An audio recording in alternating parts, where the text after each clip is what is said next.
Meus amados, quero compartilhar com vocês um texto que se encontra no segundo livro dos Reis, capítulo 20.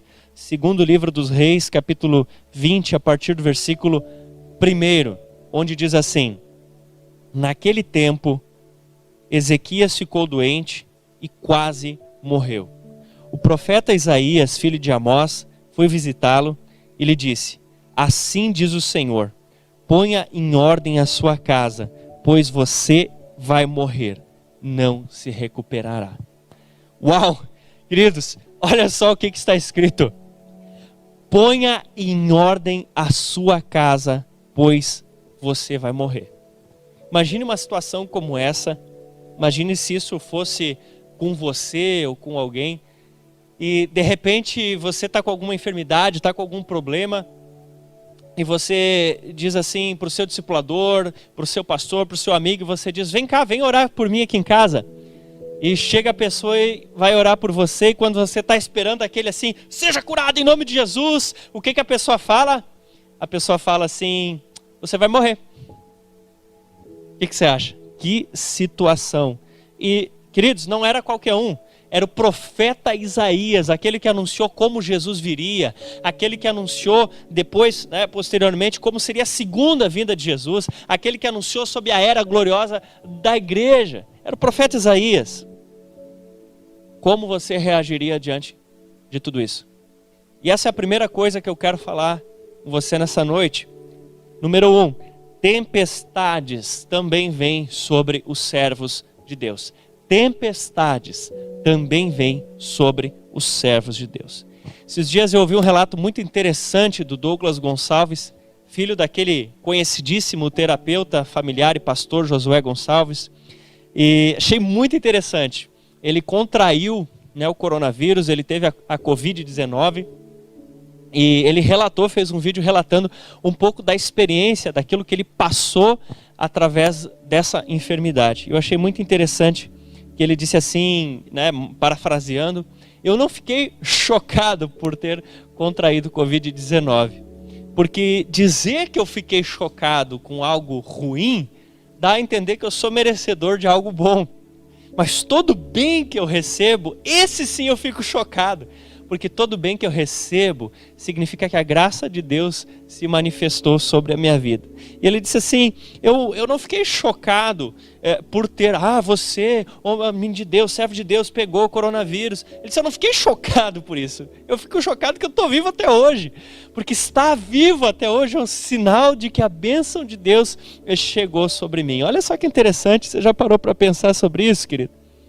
O pastor Diogo Bentley, ele me relatou, e segundo ele, um dia esses corretores, que tentam vender pirâmides financeiras, essas coisas aradas, chegou para o nosso querido pastor Daniel Gasperin, o nosso vice-presidente da Fonte Church, e começou com aquelas conversas: você acha que ganha o que merece? Você acha que o seu salário, está satisfeito com o seu salário?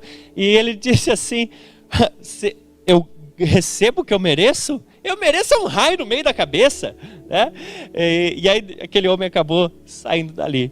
Queridos, porque é necessário que nós entendamos que o bem que nós recebemos é o bem manifesto pela graça de Deus sobre as nossas vidas. E conforme diz 1 João capítulo 5, versículo 19, o mundo jaz no maligno. E também nos esclarece Jesus em Mateus capítulo 5, versículo 45, dizendo: Deus faz raiar o seu sol sobre bons e derrama a chuva sobre justos e injustos. Faz raiar o sol sobre bons e maus e faz cair a chuva sobre justos e sobre injustos. Então, meus amados, o bem e o mal acontecem sobre justos e injustos. Nós vivemos num mundo que jaz no maligno. E o que tem que nos deixar chocado, como disse Douglas Gonçalves, é quando o bem vem sobre nós. Porque toda a fagulha de bem que vem sobre nós é resultado da graça de Deus manifestada em nossas vidas. Aleluia! Você pode lembrar de alguma coisa boa que tenha acontecido na sua vida nesses dias, meu amado? Relembre-se disso e celebre-se no Senhor, porque é resultado da graça de Deus operando sobre você. Ezequias era um homem bom, era um rei bom, entre tantos outros reis maus que já haviam existido. E qual era o senso comum? Qual é o senso comum até hoje? Que sobre pessoas boas acontecem coisas boas. mas ele ia morrer. Deus falou, você vai morrer. E esse mesmo senso comum que acha que coisas ruins só acontecem com pessoas ruins, ele foi posto à prova em Atos capítulo 28, versículo 4, quando Paulo foi picado por uma víbora, e também em Lucas 13, dos versículos 4 e 5, quando é relatado por Jesus que uma torre caiu sobre alguns homens e eles vieram a falecer. Primeiro porque aquela serpente, quando pica Paulo nem fica inchado. As pessoas pensavam, né, ele foi picado porque ele merece esse julgamento, essa justiça, ele é um criminoso mesmo. Mas não, aquilo que parecia algo ruim aconteceu sobre Paulo e manifestou a glória de Deus, porque foi uma oportunidade de evangelismo. E quando nós olhamos para essa outra, quando a torre cai sobre aqueles homens, Jesus disse, o pessoal começou a pressionar Jesus dizendo, caiu porque eles eram ruins. E Jesus, ele explica essa situação dizendo, não, na verdade, todos nós um dia vamos morrer. Jesus nos dá a entender o quê? Que nós temos que estar todos preparados, porque o bem e o mal acontecerão nessa terra, mas todos nós morreremos, e se não estivermos preparados, o que nos restará depois? Mas se com Ele estivermos, teremos a vida eterna. Amém? O último exemplo ainda desse ponto, queridos, a velha história de Jesus no barquinho de Marcos 4:38. Olha só que interessante, eles estavam lá no barco, Jesus estava dormindo e a tempestade veio. O fato de Jesus estar naquele barco não impediu que a tempestade viesse. Então esse é o nosso primeiro ponto da mensagem de hoje. Tempestades também vêm sobre homens e mulheres de Deus. Você pode repetir para a pessoa que está aí do seu lado? Diga para ela, tempestades também vêm sobre homens e mulheres de Deus. Segunda coisa, eu quero lhe dizer nessa noite, e eu acredito que é isso que o Espírito Santo também quer testificar ao seu coração, é que nós precisamos controlar a nossa própria vida. Nós precisamos controlar. Ezequias morreria, porém, ele não poderia morrer de qualquer jeito. Diz a palavra que o profeta lhe fala o quê? Em nome do Senhor? Ponha a sua casa em ordem. Ponha a sua casa em ordem. Ele não podia nem viver e nem morrer de qualquer jeito. Ele teria que pôr a sua casa em ordem. Esse é o conjunto, né, do relacionamento com Deus, da sua família, do seu trabalho, das suas finanças, de tudo. Põe a sua casa em ordem. A vida é um presente que Deus nos deu. E devido à nossa irresponsabilidade, à nossa desgraçada inclinação ao pecado, a nossa única solução para sobreviver, para ter vida de fato, vida em abundância, é pegar essa vida que um dia Deus nos deu e dar ela de volta para Jesus, entregar a vida para Jesus. E eu espero que você que está ouvindo essa mensagem, que você já tenha entregue a sua vida para Jesus. E se você não fez isso ainda, faça isso hoje. Receba Jesus como Senhor e Salvador da sua vida, conforme diz João capítulo 1, versículo 12. Meu querido, assim como nós já temos falado isso, uma cédula de R$100, ela não tem valor lá dentro do cano do esgoto. Ela tem valor aonde? Ela tem valor no bolso daquele que a aprecia. Quando você está perto do Senhor, é Ele que te dá valor. Ele que te dá valor. Amém, querido? Aleluia. Nós éramos antes coisas de Deus, hoje nós somos filhos de Deus. E como filhos de Deus, nós não podemos viver essa vida com levianidade, como se ela fosse qualquer coisa. Sabe, talvez você tenha um filho e se você perguntasse para o seu filho, o que você pensa da vida? E ele dissesse, a vida é uma droga, qual seria seu sentimento? Agora, imagine Deus olhando para você. Qual a expectativa de Deus em relação à sua vida? O que Deus... Como Ele espera que você repita, como Ele espera que você fale acerca da sua vida. A vida é preciosa demais e nós não podemos perder a paixão por ela. Porque a única coisa que torna a nossa vida algo opaco, sem brilho, é quando nós vamos perdendo a nossa paixão do primeiro amor, conforme relata Apocalipse capítulo 2, versículos 4 e 5. Porque a única coisa que de fato saboriza as nossas vidas é o quê, querido? A única coisa que verdadeiramente deixa as nossas vidas alegres e felizes, gostosas de viver, é o quê? É o nosso relacionamento com Jesus. Mas aí você para e pensa, pastor, mas Jesus não está mais aqui na terra, Jesus voltou para o céu. Então o que vai dar sabor, sentido para a minha vida? O que vai? O corpo de Cristo está aqui nessa terra e ele se chama igreja. Queridos, o brilho, o sabor da vida está nos relacionamentos, relacionamento com a igreja, com o corpo de Cristo, entre nós irmãos. Ou nós vivemos igreja, ou nós somos os mais felizes, infelizes dessa terra. Por que os mais infelizes? Porque sentiríamos falta de algo que outras pessoas talvez nunca nem experimentaram. Como uma pessoa que sente falta do ar-condicionado do carro, porque um dia teve, e outras ao redor que não sentem falta porque nem sabem o que é isso. Um cristão que já experimentou o que é ser um cristão, o que é viver igreja, e agora ele não consegue mais, não tem mais essa comunhão. Ele sente falta disso. Quando Deus ele olha para Adão e ele vê Adão aqui na terra, e ele está com um bom relacionamento entre ele, Deus, e Adão, mas ele mesmo assim ele diz, não é bom que o homem esteja só. Porque Adão ele tinha os animais, seus inferiores, seus súditos, ele tinha o próprio Deus, seu superior, seu criador, mas ele não tinha alguém que lhe fosse igual. Então Deus vai lá e cria Eva, que era alguém que lhe correspondia. Amém, queridos? Mesmo você tendo um bom relacionamento com Deus, se você não tem relacionamento com esse corpo de Cristo, com a igreja de Jesus, você está só. Mas nós não vamos andar sozinhos, amém, querido? Nós vamos andar juntos.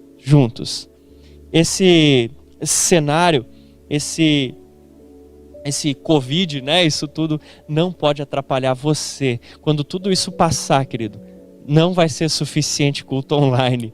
Nós precisamos estar juntos uns dos outros. Amém? Talvez você esteja aí meio triste desse distanciamento social, mas eu quero te dizer que a oração é a chave para dar partida, dar ignição no motor da nossa comunhão. Porque através da sua oração, querido, através da oração você consegue ter comunhão com os demais irmãos. É através da oração que nós conseguimos nos ligar uns com os outros. Ao interceder por alguém, você se aproxima dessa pessoa. Nós não podemos viver a nossa vida de qualquer jeito. Ezequias precisava colocar a sua casa em ordem. E eu quero perguntar, como é que está a sua casa? Como é que está a sua vida? A sua vida está em ordem, querido? Como é que está a sua vida? Algumas perguntinhas bem simples, elas nos ajudam a perceber como nós temos levado a nossa vida, sabe? Porque, sinceramente, talvez algumas pessoas usem essa história de coronavírus como uma desculpa para dizer que atrapalhou um ano que nem estava sendo tão bem vivido assim. Que agora estou endividado por causa do Covid. Talvez isso seja bem verdade, eu acredito. Mas talvez em alguns casos a pessoa já estava toda endividada e agora ela arrumou uma desculpa. Talvez alguns já estavam com muito problema no casamento e agora querem usar essa desculpa. Foi por causa do coronavírus que eu fiquei trancado dentro de casa com a esposa e a gente brigou. Mas talvez já estava toda arrebentada antes. Nós temos que botar a nossa casa em ordem. Algumas perguntinhas bem simples. Você usa algum tipo de agenda, algum tipo para anotar o uso do seu tempo, ou pelo menos para marcar os seus compromissos? Você tem algum tipo de orçamento familiar? Pelo menos você sabe mais ou menos quanto a sua família ganha, gasta, né? Aproximadamente, são dados aleatórios, aproximadamente por mês, o que você gasta de lanche? Ou não tem nem ideia, vai só levando a vida. Quanto tempo você lê, o que você lê? O que você está fazendo hoje que vai ter resultado a curto, médio e longo prazo? Perguntinhas aleatórias só para ver a que nível você conhece a sua própria vida. Deixa eu te dizer uma coisa, eu tenho insistido com isso e vou falar novamente. O que é importante para você estará em sua agenda e em seu orçamento. O que é importante para você estará em sua agenda e em seu orçamento. Como assim, pastor? Se você só ora quando dá, é porque oração não é uma coisa importante para você. Ah, sobrou um tempinho, vou orar. Então oração, você não está levando a oração a sério. Você não está dando o devido valor que a oração devia ter na sua vida. Você tem horário para entrar no serviço, para sair do serviço. As crianças, né, quando na normalidade tem horário para entrar na escola, para sair da escola. Mas você ora só quando dá. Então até agora você não levou a oração ainda a sério. Se você oferta quando sobra, então você não considera isso algo prioritário na sua vida.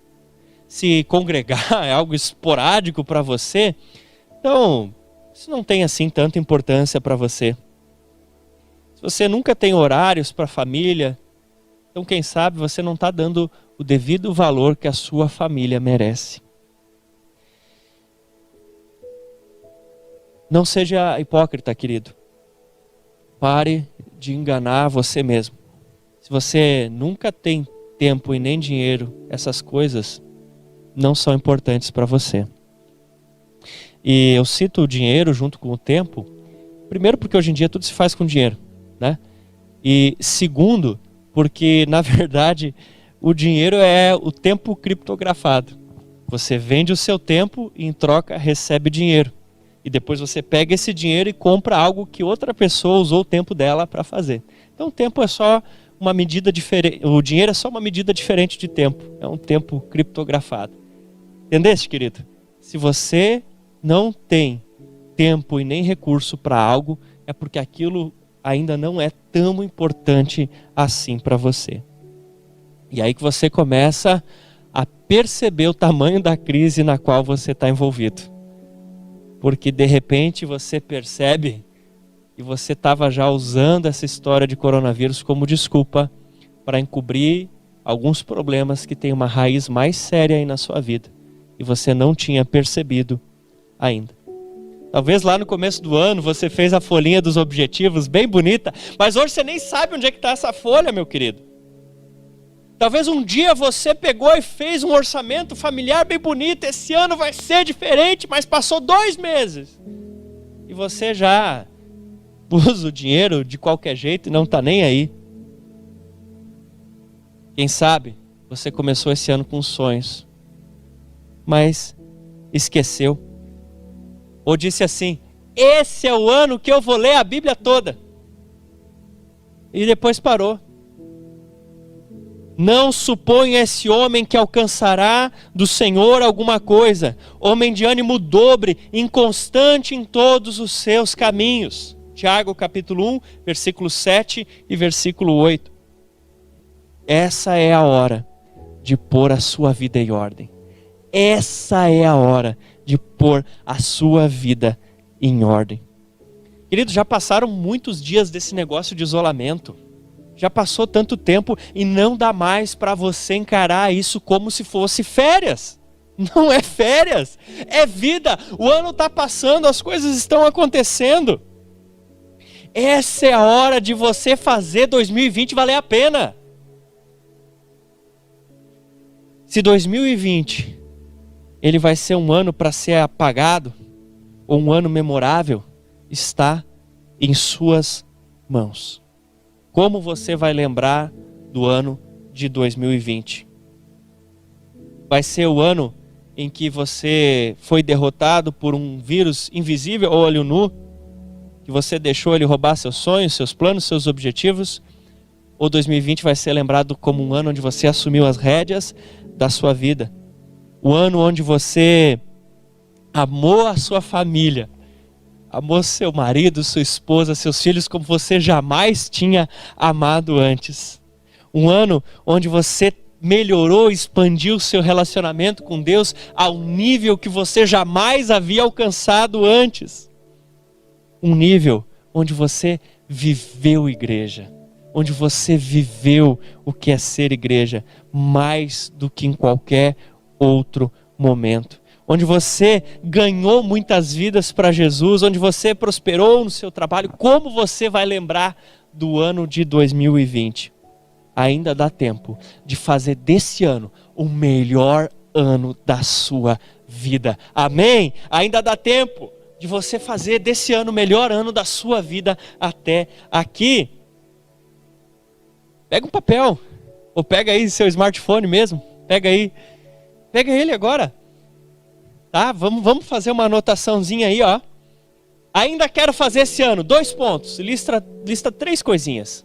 Se não der tempo agora, quando terminar o nosso culto, faça isso. Pega aí 3 coisas que você ainda quer fazer esse ano. Esse ano eu ainda quero isso, coloca lá. Ou quem sabe pega também e aproveita e escreve do lado, ainda vou gerar esses hábitos esse ano. Escreve essas coisinhas aí. Essa não é uma lista oficial e nem nenhuma técnica, é para ajudar você, querido. Talvez, ouvindo essas coisas, você percebeu que esse ano está uma bagunça na sua vida. Talvez ouvindo essas coisas você percebeu que até aqui está sendo uma bagunça a sua vida, meu amado.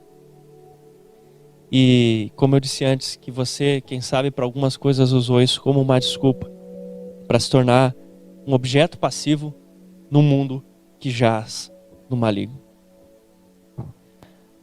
Quem deixa se levar pelo vento é folha seca. Quem se deixa levar pelo vento é folha seca. Mas você nasceu para ser árvore verdejante. Diga para a pessoa do seu lado, fala para ela assim: você nasceu para ser árvore verdejante. Está escrito em Jeremias capítulo 17, versículos 7 e 8. Jeremias 17, 7 e 8.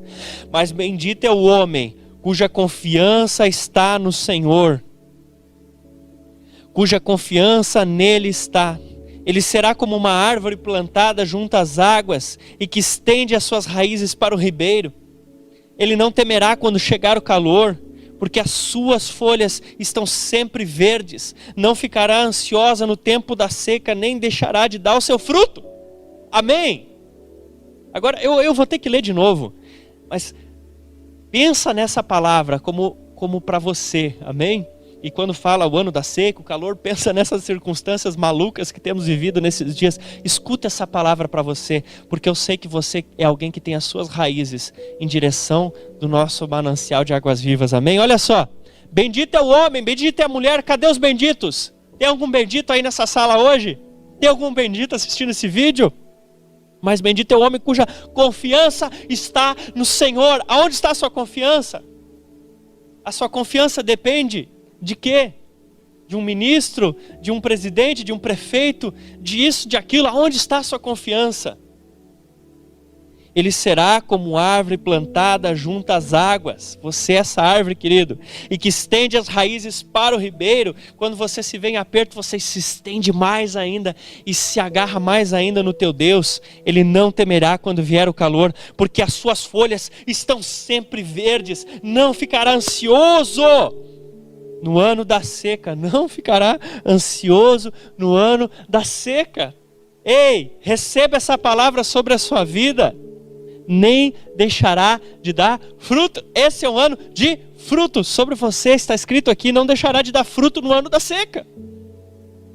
Quer explicação melhor de ano da seca? Não deixará de dar fruto do ano da seca. Em quem está a tua confiança, afinal de contas? Você está tremendo por causa de política, de economia? Querido, em quem está a sua confiança?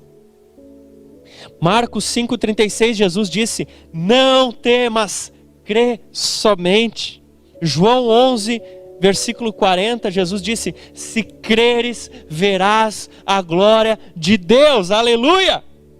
Confie em Deus, a nossa fonte, nosso manancial de águas vivas, conforme Jeremias 2,13. Nosso manancial no tempo da sequidão, para onde você pode estender as suas raízes. Você não é folha seca, você é árvore verdejante. Você não é folha seca, você é árvore verdejante. Amém?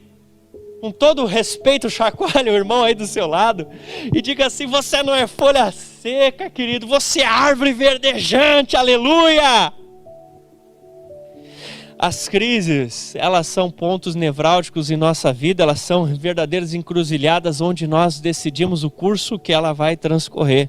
Mas eu já decidi o curso da minha vida e não foi numa encruzilhada, foi na verdade numa cruz. E segundo Gálatas capítulo 2, versículo 20, não vivo mais eu, mas Cristo vive em mim. Esse é o curso da minha vida. Não vivo mais eu, mas Cristo vive em mim.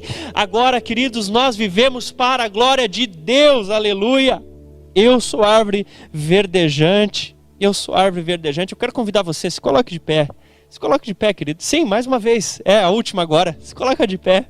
Se coloca de pé, levante as suas mãos. Repita após mim. Declare isso. Diga assim, ó. Eu sou. Vamos lá, repita comigo. Vamos lá, mais forte. Eu sou árvore verdejante. As minhas raízes estão em Cristo. Eu vou dar muitos frutos nestes dias. Na família, no relacionamento com Deus, no evangelismo, no trabalho. Eu darei muitos frutos em todas as áreas da minha vida, porque já não vivo mais eu, mas Cristo vive em mim, para a glória de Deus, o Pai. Aleluia! Você pode aplaudir Jesus? É em casa mesmo, aplaude Jesus bem forte. Só para constar, Ezequias, ele se recuperou. E a gente fica chocado com isso, como diz o Douglas Gonçalves, porque podia não ter acontecido assim. Esse é o ano, querido, de nós confiarmos no Senhor e de nós frutificarmos no Senhor. Amém? Eu peço que você feche seus olhos assim como você está mais uma vez. Levante suas mãos ao céu como quem de lá recebe algo. Pai, no nome de Jesus, eu abençoo essas mãos estendidas agora. Que eles tenham uma semana fantástica na Tua presença. E que essa reflexão, ela seja um ponto de ação nas suas vidas. Que a partir disso eles tomem uma atitude.